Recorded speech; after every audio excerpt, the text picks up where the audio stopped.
Report میں یہ ضرور ذکر ہے کہ ارشد شریف کو سسپیشن ہے کہ ان کا ٹارچر بھی ہوا ان کی کلنگ سے پہلے یا کسی بھی اسٹیج. تو یہ دو اس حوالے سے متضاد رپورٹ ہیں. اور پھر آپ کو یاد ہوگا انیشیلی ایک رپورٹ یہ بھی آئی تھی, اس کا نہیں پتا کیا اس رپورٹ میں ذکر ہے یا نہیں, کہ جب پاکستان کی پوسٹ مارٹم رپورٹ میں ہے کہ ارشد شریف کے باڈی میں ایک بلٹ بھی رہ گئی تھی.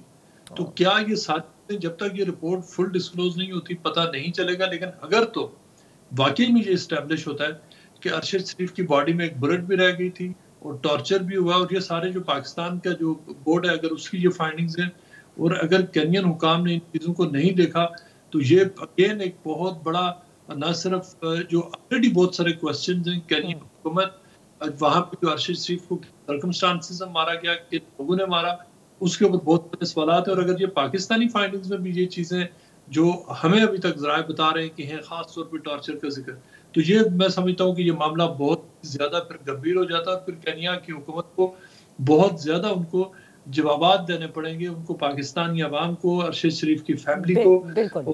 بالکل آپ صحیح کہہ رہے ہیں مرتضیٰ. لیکن جو آپ نے ذکر کیا نا کہ انیشل رپورٹس میں بالکل مجھے بھی یاد ہے کہ وہ یہ آیا تھا کہ ایک جو بلٹ ہے وہ باڈی کے اندر رہ گیا تھا, and when autopsy is conducted, جب آپ کوئی پوسٹ مارٹم کرتے تو کوئی بھی ایسا ریزیڈیو رہتا نہیں ہے.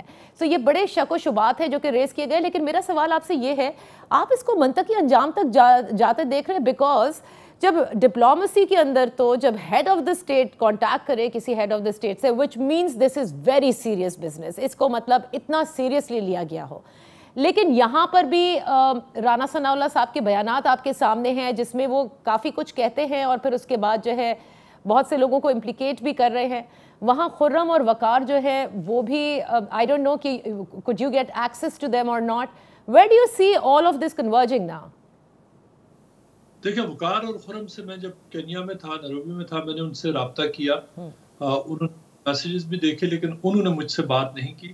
میں ان کے گھر بھی گیا, ان کے بزنسز پر بھی گیا, پوری ایفرٹ کی, انہوں نے بات نہیں کی. لیکن کل ان کے پرسوں رات کو ان کے ایک وکیل نے مجھ سے رابطہ کیا, 4-5 لوگ کی ایک ٹیم ہے جس نے انہوں نے اپنے وکیل کے ذریعے پوری اسٹیٹمنٹ ایشو کی جو پوری جیو نیوز نے بھی کل چلائی ہے اور جو آج دن چھپی ہے.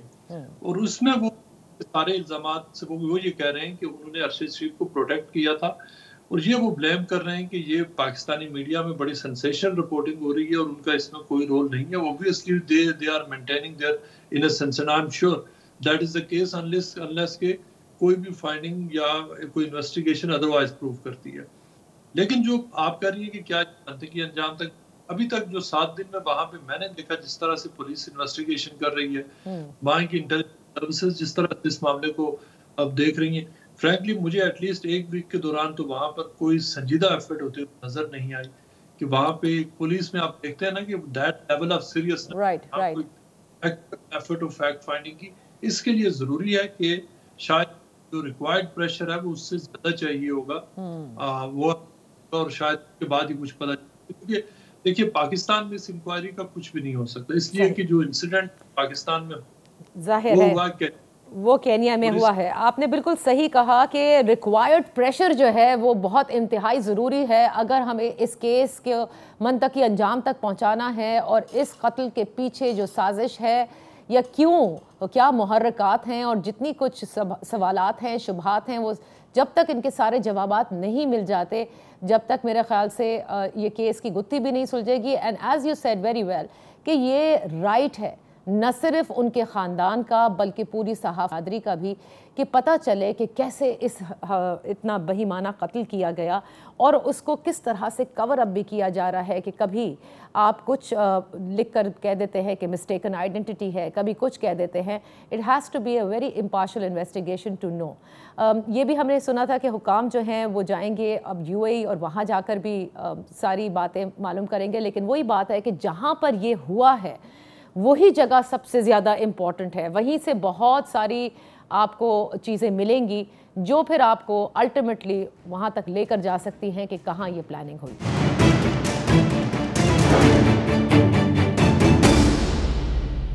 Welcome back. سیاسی منظرنامے پر گو کہ آج T20 ورلڈ کپ میں سب کی نظریں تھیں اور ظاہر ہے کہ اس قدر ہم نے سیاسی گہما گہمی نہیں دیکھی. پاکستان ہار گیا، لیکن پھر بھی ہم نے دیکھا کہ بہت اچھی کوشش کی، اور یہی میچ میں ہوتا ہے۔ لیکن جو سیاسی میچ ہے اس میں بھی کچھ ہار کی خبریں کل آئیں، کچھ ایسی گفتگو کی صدر پاکستان نے کہ مذاکرات میں اب تک کامیابی نہیں حاصل ہو رہی۔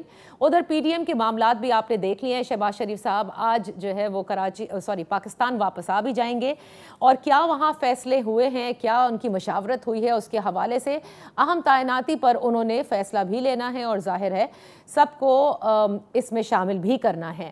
لیکن یہ معاملات کہاں تک جا رہے ہیں؟ کیا لانگ مارچ اسی طرح کنٹینیو رہے گی؟ کیا پی ڈی ایم کسی صورت بھی الیکشن میں لچک، یعنی قبل از وقت الیکشن کی لچک کے لیے تیار نہیں ہے؟ اگر ایسا ہے تو کیوں نہیں؟ کیونکہ اگر دیکھا جائے تو معاشی حالات تو بالکل بہتر نہیں ہیں، اور نہ ہی حکومت کو ہم اگر دیکھیں تو وہ اس معاشی حالات کو کنٹرول کر پا رہی ہے۔ مہنگائی بھی عروج پر ہے، وہ ریلیف بھی نہیں فراہم کیا جا رہا، جس کی وجہ سے میں کہوں گی کہ پی ڈی ایم یہ کہتی ہے کہ انہوں نے ووٹ آف نو کانفیڈنس کے ذریعے عمران خان صاحب کی حکومت کو گھر بھیجا تھا۔ ہمارے ساتھ ہیں ترجمان پی ڈی ایم حافظ حمداللہ صاحب، بے حد شکریہ for joining us on in focus. یہ فرمائیے گا حافظ حمداللہ صاحب، بار بار ایک بڑی ریجڈیٹی کے ساتھ آپ لوگ کہتے ہیں کہ الیکشن جو ہیں وہ تو اگلے سال اکتوبر میں ہی ہوں گے، یا اگست کہہ دیتے ہیں، کبھی اکتوبر کہتے ہیں۔ یہ لچک نہ دکھانے کا مقصد سمجھ میں نہیں آ رہا۔ اگر عمران خان صاحب کہتے ہیں کہ جلدی ہو جائے، اس میں کیا قباحت ہے؟ مل بیٹھ کر کے اس مسئلے کا حل کیوں نہیں نکالا جا رہا؟ بسم اللہ الرحمن الرحیم۔ بہت شکریہ ناجیہ بی بی۔ دیکھیں، بات بنیادی طور پر یہ ہے کہ عمران خان الیکشن کے مطالبے میں سنجیدہ نہیں ہے۔ اچھا، کیونکہ اگر وہ واقعی الیکشن چاہتے ہیں تو پنجاب میں ان کی حکومت ہے، صوبہ پنجاب میں، اور خیبر پختونخوا میں ان کی حکومت ہے۔ اگر وہ الیکشن چاہتے ہیں کہ تو پھر ان دونوں اسمبلیوں کو وہ تحلیل کر دیں، لیکن وہاں جتنے بھی ضمنی الیکشن ہوئے ہیں اس میں تو وہ بھرپور حصہ لے رہے، اور دوسری طرف الیکشن کا مطالبہ کرتے ہیں، تو اس لیے اس میں سنجیدگی بھی نہیں ہے، اور اس دعوے میں اور مدعا میں صداقت بھی نہیں ہے۔ تو لہٰذا اس کا بنیادی مقصد انتخاب نہیں ہے، نہ انقلاب ہے۔ عمران خان کا لانگ مارچ ہو یا ان کے 50 اور 60 کے قریب جتنے بھی جلسے انہوں نے کیے، اس کا مقصد نہ انتخاب ہے ملک میں اور نہ انقلاب ہے ملک میں۔ ان کا مقصد ہے، وہ صرف بیتاب ہے نئے چیف آف آرمی اسٹاف کے لیے، وہ بھی اس کی مرضی کے مطابق۔ بنیادی مقصد اس کا یہ ہے۔ اچھا، نیکسٹ آرمی چیف آپ کہہ رہے ہیں یہ ہے بنیادی۔ اچھا ٹھیک ہے، آپ یہ کہہ رہے ہیں، بنیادی ان کا ہدف یہ ہے۔ ہاں، لیکن وہ کئی بار آن ریکارڈ یہ کہہ چکے ہیں حافظ حمداللہ صاحب، عمران خان صاحب، کہ یہ کہتے ہیں صوبائی اسمبلیاں توڑ دیں۔ بھائی، جب تک قومی اسمبلی نہیں ٹوٹے گی تو فرق کیا پڑے گا؟ خالی صوبائی اسمبلیوں کے دوبارہ الیکشنز کروانا آپ چاہتے ہیں؟ بہرحال انتخاب تو ہونے، آپ لوگ کیوں نہیں کروانا چاہتے؟ میں اس پر آؤں گا۔ میں یہ کہنا چاہتا ہوں، اگر وہ واقعی الیکشن چاہتے ہیں، وہ پہلے پہل کریں نا، پنجاب اسمبلی کو تحلیل کر دے اور خیبر کی تحلیل کر دے، تو ملک میں خود بخود الیکشن کا فضا ہوگا۔ پھر حکومت کرنے کا فائدہ ہی کیا ہے؟ پھر تو حکومت، وفاقی حکومت مجبور ہو کر ملک میں الیکشن کا اعلان کریں گے اگر وہ واقعی الیکشن انتخابات چاہتے ہیں۔ لیکن میں نے آپ کو پہلے بھی کہا کہ ان کا مقصد نہ انتخاب ہے نہ انقلاب ہے، وہ اپنے مرضی کے مطابق چیف لانے کے لیے بیتاب ہے۔ ان کا بنیادی مقصد یہ ہے۔ اور آپ لوگ ہم اپنی کیوں مرضی کا انتخابات نہیں کرنا چاہتے؟ آپ لوگ اپنی مرضی کا چیف لانے کے لیے بیتاب ہیں؟ ہم اپنے نہیں، یہ بات نہیں ہے۔ چیف آف آرمی اسٹاف نہ میری مرضی کا ہوگا، نہ پی ڈی ایم کی مرضی کا ہوگا، نہ کسی اور پارٹی کی مرضی کے مطابق ہوگا۔ Chief of army staff Pakistan کا ہوگا۔ معمول، روایات ماضی میں کیا رہی، آئین اور قانون کیا کہہ رہا ہے، اسی کے مطابق چیف آف آرمی اسٹاف کی تعیناتی ہوگی۔ جہاں تک الیکشن کی بات ہے، الیکشن جب پی ڈی ایم روڈوں پر تھی، 4.25 سال مطالبہ وہ جماعتیں کرتی رہی کہ عمران خان ملک میں الیکشن کرے، لیکن عمران خان الیکشن کرنے کے لیے تیار نہیں تھا، کیونکہ مجھے مینڈیٹ ملا ہے۔ آج اگر عدم اعتماد کی تحریک کے نتیجے میں ان کو ہم نے کرسی سے ہٹایا، آج ان کو الیکشن یاد آیا کہ آپ الیکشن کریں۔ آج ہم کہتے ہیں کہ ہمیں 2023 اکتوبر تک ہم نے الیکشن نہیں کرنا ہے۔ اچھا، یہ ٹائم پورا کر کے پھر الیکشن اناؤنس ہوگا۔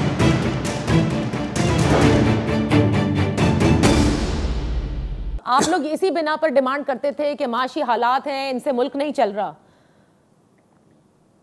نہیں، ہم نے ڈیمانڈ اس وقت کیا نادیہ بی بی جیسی 25 جولائی 2018 کا الیکشن ہوا، 48 گھنٹے کے اندر، یعنی 48 گھنٹے کے اندر تمام اپوزیشن جماعتیں، تمام اپوزیشن جماعتیں یہ سارے مل کے، بلکہ وہ جماعتیں بھی اس میں شامل تھی جو بعد میں عمران خان کی حکومت میں شامل تھی، سب نے یک آواز ہو کے کہا کہ ملک میں فوراً جلدی صاف اور شفاف غیر جانبدارانہ الیکشن ہو۔ 48 گھنٹے کے اندر اعلان کیا۔ نہیں لیکن 48 گھنٹے کی بات آپ چھوڑ دیجئے، اب حالات بہت آگے آ چکے ہیں۔ فواد چودھری صاحب سے بھی پوچھ لیتے ہیں۔ فواد چودھری ہمارے ساتھ لائن پر موجود ہیں۔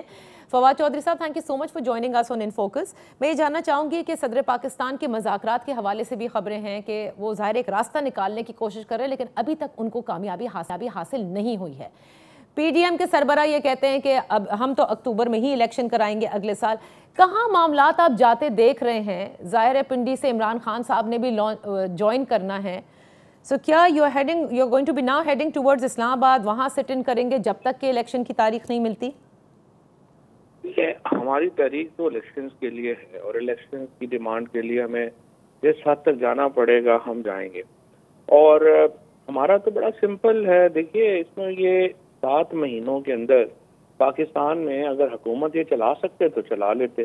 اب آپ کے سامنے پاکستان کی معیشت ہے، پاکستان کو سماجی طور کے اوپر سوشلی جتنا نقصان پہنچا ہے، اکانومی کی کمر ٹوٹ گئی ہے۔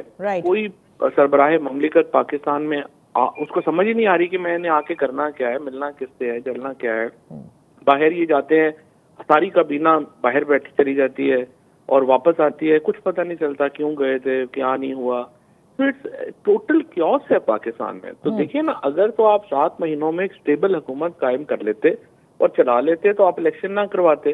لیکن پارلیمنٹری ڈیموکریسی میں یہی ہوتا ہے، جب کرائسس حد سے بڑھ جاتا ہے تو آپ الٹیمیٹ آربیٹر کے پاس جاتے ہیں اور ان سے کہتے ہیں جی آپ فیصلہ کریں کہ کون حکومت کرے، اور یہی ایک طریقہ ہے پاکستان میں اسٹیبلٹی لانے کا، اس کے علاوہ تو کوئی طریقہ نہیں ہے۔ اچھا، تو جو آربیٹریٹر 7 مہینے سے آپ لوگ کوشش کر رہے ہیں اتنے جلد سے کی عمران خان صاحب نے، دیکھ لیں 7 مہینے سے اب تک تو کوئی الیکشن کی تاریخ میں کوئی لچک نہیں ہے۔ مطلب وہ تو ابھی بھی یہی کہتے ہیں نا کہ اگلے سال ہوگی، تو آربیٹریٹر سے بات کر کے بھی معاملات حل تو نہیں ہو رہے فواد چودھری صاحب؟ میں آربیٹر تو پاکستان کی عوام ہے نا، باقی تو درمیان میں جو ادارے ہیں یا چیزیں ہیں، ان 7 مہینوں میں پاکستان میں تو تاریخ لکھی گئی ہے۔ کبھی یہ دنیا کی تاریخ میں نہیں ہوا ہوگا کہ جس طریقے سے 7 مہینوں میں لوگ اٹھ کھڑے ہوئے، انہوں نے رجیم چینج کو مسترد کیا، اور پاکستان کے اندر یہ جو پنجاب میں ہماری حکومت جس طریقے سے بنی، جس طرح سے بعد میں الیکشن ہوئے، اور 36 الیکشن ہوئے، 29 الیکشن پی ٹی آئی جیتی ہے۔ تو آپ پورا اندازہ لگا سکتے ہیں کہ 7 مہینوں کی اس ریزسٹنس میں اس حکومت کو تو بتا کے رکھیں۔ اب آپ جو نیشنل الیکشنز ہیں، یہ ہم سے دیکھیں، ہمیں تو 4 مہینے اور بھی اگر ویٹ کر لیں گے کیا فرق پڑے گا، ہمیں ایشو نہیں ہے۔ ایشو صرف یہ ہے پاکستان کو کیسے چلائیں گے آپ آپ دیکھیں فیصل آباد کے اندر 8 لاکھ مزدور جو ہے وہ مزدوری سے محروم ہو چکا ہے، کیونکہ ٹیکسٹائل ملیں بند ہو گئی ہیں، 18 فارماسیوٹیکلز آپ کی بند ہو گئی ہیں۔ اچھا، آپ کا ڈالر جو ہے وہ 50 روپے جو ہے وہ بڑھ چکا ہے 6 مہینوں میں۔ آئی نو دیٹ فواد چودھری صاحب، بہت ساری چیزیں ہیں جو آپ کی بھی نظر سے گزر رہی ہے، لیکن آپ نے یہ بھی دیکھا ہوگا کہ میاں صاحب ڈٹ گئے، کسی قسم کا دباؤ نہیں برداشت کریں گے، الیکشن وقت پر ہی ہوں گے، یہی کچھ خد و خال رہا ہے ان کی میٹنگز کا۔ اور ایک چیز اس میں ایک ایڈ بھی کر دوں، حافظ حمداللہ صاحب کہتے ہیں بھائی اگر اتنے جلدی آپ کو الیکشنز چاہیے تو صوبائی اسمبلی اپنی توڑ دیں، خیبر پختونخوا بھی توڑ دیجئے اور پنجاب بھی توڑ دیجئے۔ ٹھیک ہے، یہ بھی ایک آپشن ہے، اور اسمبلیاں یہ توڑی جا سکتی ہیں، اور ہم تیار ہیں یہ اسمبلیاں توڑنے کو، لیکن یہ ایک وقت کا حصہ ہوگا۔ مثال کے طور کے اوپر ہم اسمبلیاں توڑ دیں گے تو اس کا مطلب یہ ہے کہ ساری پاور جو ہیں وہ الیکشن کمیشن کے پاس چلی جائیں گی، اور الیکشن کمیشن آپ کو پتا ہے کہ وہ تو بالکل ایک کرونی ہے پی ایم ایل این کا، لہٰذا یہ پولیٹیکل آپ سمجھیے کہ فریم ورک کا حصہ تو ہو سکتا ہے۔ دوسری صورت میں اگر یہ سندھ اسمبلی نہیں توڑتے ہیں تو پھر پنجاب اور کے پی اسمبلی برقرار رہے گی اور ہم صرف فیڈرل میں الیکشن کروائیں۔ صحیح۔ سو معاملات آپ کو لگتا ہے کہ جتنے بھی مذاکرات ہو رہے ہیں بیک ڈورز، اس میں کسی قسم سے کوئی بہتری آ سکتی ہے؟ آ سکتی ہے، میرا یہ خیال ہے کہ اس میں بہتری جو ہے وہ آ سکتی ہے، صرف تھوڑا سا اپنے پاؤں سے آگے سوچنے کی ضرورت ہے۔ دیکھیے نا، جے یو آئی اور پیپلز پارٹی فرینکلی وہ تو اس وقت نون کے جو جو اس وقت قیمت ہے اس کے اوپر جو ہے وہ انہوں نے اپنی ایک اپنی ٹکسالی دکانیں کھولی ہوئی ہیں. ایک نے جو ہے وہ ساری یہ کمیونیکیشن سڑکوں وڑکوں کی منسٹریز اور ساری وہ سنبھالی ہوئی ہیں. دوسروں نے بھی سارا جو ہے وہ اپنا ایک پورا کھولا ہوا ہے اور نون لیگ ان کی سیاسی قیمت ادا کر رہی ہے.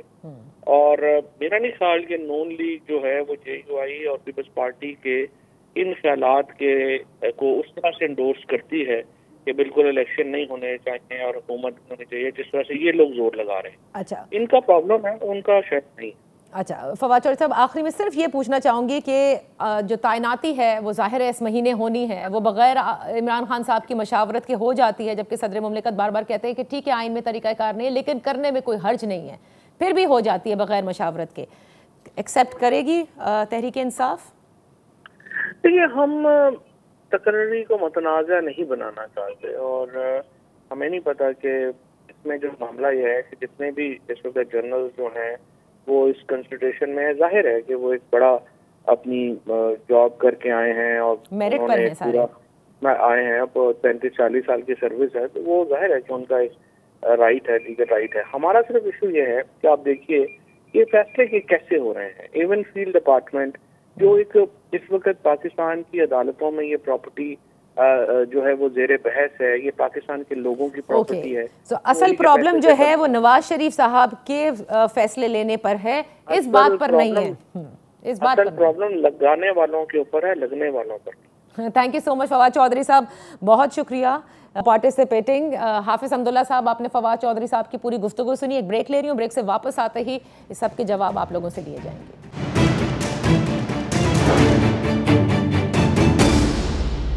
حافظ حمداللہ صاحب ترجمان پی ڈی ایم ہمارے ساتھ ہیں. حافظ حمداللہ صاحب, آپ نے فواد چودھری صاحب کی گفتگو سن لی. اصل مسئلہ لگانے والے پر ہے, لگنے والے پر نہیں ہے. آپ لوگوں کی حکومت 7 مہینے میں کچھ نہیں سنبھال سکی. کئی بار مولانا فضل الرحمان صاحب نے مہنگائی کا بھی ذکر کیا ہے. تو بیکاز آپ اس گورنمنٹ میں شامل ہیں, آپ کو نہیں لگتا the government is not performing؟ دیکھیے نا جی, ابھی بھی بات یہ ہے کہ فواد چودھری نے بات کی کہ سندھ اسمبلی توڑنے کی. پہلے تو یہ ثابت کر لے کہ وہ اپوزیشن میں ہے یا نہیں ہے. میرے مطابق وہ اپوزیشن میں نہیں ہے, وہ حکومت میں ہے. اچھا. اور پنجاب 4 صوبوں میں سے سب سے بڑا صوبہ ہے, 11 کروڑ 10 کروڑ کی آبادی ہے, اس میں پی ٹی آئی کی حکومت ہے. اور خیبر پختونخوا میں ان کی حکومت ہے, آزاد کشمیر میں ان کی حکومت ہے, گلگت بلتستان میں پی ٹی آئی کی حکومت ہے. تو یہ کہاں اپوزیشن میں, یہ تو جماعت ہے, یہ تو حکومت میں ہے. اور اگر آپ ان کے لاجک کو دیکھیے, وہ تو کہا کرتے تھے کہ پی ایم ایل این کی یا پی ڈی ایم کی یا حکمران اتحاد کی حکومت تو صرف اسلام آباد تک محدود ہے. تو پھر کیا مطالبہ کرتے ہیں اسلام آباد تک محدود کی حکومت سے؟ کون سی لاجک, کس منطق کے ساتھ؟ اور تیسری بات انہوں نے یہ کی کہ ہم اسمبلی کو توڑ کے تو اختیارات سارے الیکشن کمیشن کے پاس جائیں گے. صحیح. تو الیکشن کمیشن کے چیف الیکشن کمشنر کو تو عمران خان کے نامنی ہے نا, انہوں نے ان کی تعیناتی کی ہے, یہ تو ان کی سجیشن ہے. لیکن اس کے بارے میں نہیں انہوں نے وہ بعد میں ریکارڈ پہ کہہ دیا کہ ان سے لگوایا, زبردستی کہا گیا تھا. آئی مین وہ تو بتاتے ہیں نا کہ وہ تو پاور لیس ہے. نہیں, میں دیکھیں اگر وہ پاور لیس ہے, ان کو کہا گیا ہے کہ زبردستی, وہ اشارہ کس کو کرتے ہیں؟ اسٹیبلشمنٹ کو کرتے ہیں نا. آج وہ کہتے ہیں کہ میں حکومت میں میرے پاس اختیار نہیں تھا. تو آج پنجاب میں جو ان کی حکومت ہے, ایک ایف آئی آر کاٹنے کے لیے ان کے پاس اختیار نہیں ہے. تو اس وقت آپ حکومت چھوڑنے کے لیے تیار نہیں تھے. آج تو پنجاب کی حکومت چھوڑ دے نا, آج کیوں چھوڑنے کے لیے تیار نہیں ہے؟ اچھا, آپ لوگ اپنی بات کریں نا. اب عمران خان صاحب کو تو کرنے دینا, وہ لانگ مارچ کریں. مجھے یہ بتائیے کہ مولانا صاحب اور زرداری صاحب دونوں آپ لوگ نہیں چاہتے کہ انتخابات جو ہے وہ قبل از وقت ہوں, کیونکہ عمران خان صاحب کی مقبولیت آپ کے سامنے ہے, بائی الیکشن کے ریزلٹس آپ کے سامنے. آپ لوگوں کو سوٹ نہیں کرتا کہ اگر آپ نے قبل از وقت کرا دیے انتخابات؟ نہیں, بات یہ ہے کہ یہ مقبولیت کی بات نہیں ہے. یہ آپ لوگوں کی جو ذہنیت ہے, یا میڈیا میں کچھ ایسے ہمارے دوست احباب ہے, کچھ ایسے مراکز ہے کہ وہ کہتے ہیں عمران خان صاحب مقبول ہے. کہاں کا مقبول ہے؟ 60 جلسے انہوں نے کیے. میری بات تو سنیں نا, میری بات سے میں آ رہا ہوں اسی پر. لانگ مارچ انہوں نے شروع کیے جس میں 3000 سے 5000 لوگ زیادہ نہیں. تو اس ایک تو ان کی یہ اکثریت ہے آپ کے سامنے, یہ ہے انقلاب. دوسری بات یہ، آپ نے بائی الیکشن کی بات کی، بائی الیکشن میں کہاں کہاں وہ جیتے؟ خیبر پختونخوا میں ان کی حکومت ہے، وہاں جیتی، وہاں وہ جیت گئے۔ پنجاب میں ان کی حکومت تھی، ایک میں ہارا ایک میں جیتا، اور سندھ میں یہ ہارا۔ اب آپ بتائیے، پھر دوسرا سوال یہ کہ جہاں بھی پی ٹی آئی جیت گئی ہے، پی ٹی آئی نہیں جیتی، عمران خان جیتا۔ اگر عمران خان جیتا ہے 8 نشستوں پر، اور ان صوبائی حکومتوں میں جہاں ان صوبوں میں جہاں ان کی صوبائی حکومت ہے، تو کیا جنرل الیکشن میں 340 یا 345 خواتین سمیت تمام نشستوں پر ایک ہی عمران خان جہاں ان کی حکومت ہے؟ آپ یہ کہنا چاہ رہے ہیں کہ وہاں دھاندلی زدہ بائی الیکشن ہوئے؟ اگر ایسا ہوتا تو آپ لوگ بہت شور کر رہے ہوتے۔ نہیں، میں یہ کہہ رہا ہوں ان کی حکومت ہے، اس لیے یہ مقبول نہیں ہے، ان کی پارٹی مقبول نہیں ہے۔ اگر ان کو ووٹ ملا ہے، ایک جگہ پی ٹی آئی کی ٹکٹ پر شاہ محمود قریشی کی بیٹی کھڑی تھی، وہاں تو پی ٹی آئی ہار گئی، نا۔ جہاں جیت گئے وہاں تو عمران خان جیت گیا۔ جنرل الیکشن میں اگر آپ یہ بتائیے کہ اگر مردان میں مولانا قاسم کے مقابلے میں علی محمد ہوتا، اور عابد شیر علی کے مقابلے میں فیصل آباد میں فروخ ہوتا، تو کیا وہ جیت جاتے؟ قطع کلامی کے لیے معافی چاہوں گی۔ چلیں دلائل آپ کے مان لیتے ہیں کہ وہ جو ہے وہ ادھر ہار گئے ادھر بھی ہار گئے، جہاں حکومت تھی آپ نے ان کا بھی ذکر کر دیا، شاہ محمود قریشی صاحب کی دختر کا۔ لیکن آپ لوگ جو اکتوبر میں کرانا چاہتے ہیں، تو ایسا کیا حکومت کر رہی ہے پاکستان کے عوام کے لیے؟ کون سی دودھ کی ندیاں بہہ رہی ہیں؟ کون سی مہنگائی کم ہوئی ہے کہ آپ کہتے ہیں کہ جی ہم تو حکومت سے چمٹے رہیں گے؟ دیکھیے، دو باتیں۔ بات بنیادی طور پر یہ ہے کہ یہ مہنگائی کا بنیادی سبب کیا ہے، اور پیسے کی قیمت گر رہی تھی اور ڈالر کی قیمت بڑھ رہی تھی، اس کی وجہ کیا ہے؟ اس کا بنیادی وجہ وہ 4.25 سالہ عمران رجیم کی حکومت تھی۔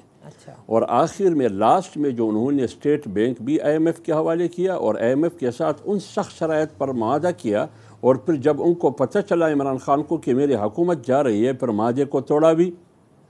بنیادی وجہ اس کی ہے۔ تو عمران خان نے ریاست کو ڈبو دیا، سیاست کو بچانے کی کوشش کی۔ آج وہ یہی کہہ رہے ہیں کہ میں نے آئی ایم ایف کی بات نہیں مانی کیونکہ میں نے چیزیں قیمت کم کر دی، وہ اضافہ کرنے کا مطالبہ کیا کرتا رہا۔ لیکن جب ہماری حکومت آئی پی ڈی ایم کی، ان کے سامنے دو چیزیں تھیں، یا تو ہر پارٹی اپنے سیاست بچانے کی در پہ ہوتی، یا ریاست کو بچانے۔ ہم نے ریاست بچانے کا فیصلہ کیا، سری لنکا بننے نہیں دیا، اور ہم نے آج جو فیصلہ کیا ہے اپنی سیاست کو تو ڈبو دیا، داؤ پر لگا دیا، لیکن ریاست کو سری لنکا بننے نہیں دیا۔ اس لیے ہماری بنیادی ترجیح ہے۔ اوکے، سو یہ ریاست کو بچانے کا فیصلہ آپ سے کروایا گیا، اب آپ لوگ اپنی سیاست بچانا چاہتے ہیں، اور لہٰذا اسی لیے آپ چاہتے ہیں کہ کروایا نہیں، ہم نے خود کیا، ہم نے خود کیا یہ فیصلہ، خود کیا، کروایا نہیں، ہم نے خود کیا یہ فیصلہ۔ اچھا حافظ حمداللہ صاحب، جو اس وقت حالات ہیں، اور آپ لوگ الیکشن پالیٹکس مجھ سے زیادہ سمجھتے ہیں، اس وقت اگر الیکشن ہو جاتے ہیں، آپ کو لگتا ہے کہ آپ لوگوں کو خاطر خواہ ووٹ مل سکیں گے؟